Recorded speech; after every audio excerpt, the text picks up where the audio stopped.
What's the problem when you blab your mouth too early? But then you blab your mouth and go, oh shit, we'll fix it by blabbing our mouth. We just blab our mouth because blabbing our mouth gives us a paycheck as long as we're blabbing. You know those boring conversations? I don't go to conversations anymore. I'm getting better and better at it.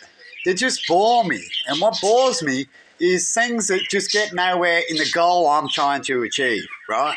So if I have to have a boring conversation like a debate that I believe is going to go nowhere, a boring conversation to me is question time here in Australia, where you probably won't even be able to get your point out properly. So it's a waste of time. It becomes boring, right?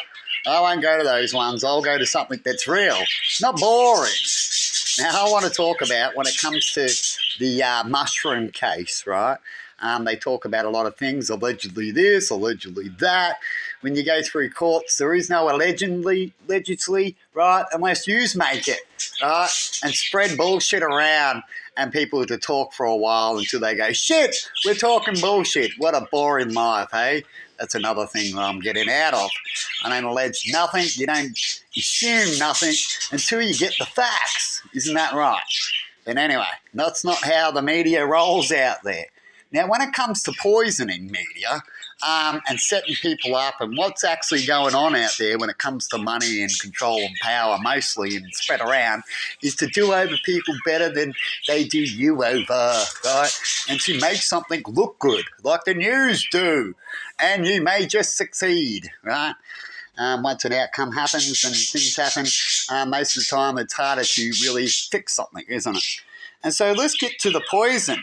What happens if a dude didn't like a woman, knew that she mucked around with poisons, all these things, as I talked about before, and knew that he might get poisoned or knew that he wanted to poison a family and try to blackmail someone else, and the way to do that is to keep poisoning yourself, right, and do that behind the scenes to get immune to the poison, so that way when the day comes you can poison yourself or get poisoned and you can live through it. Imagine if you did that for a story when it comes to this story. If they did that, how would you people out there that love to just speak find out the real information, or do they just need a story?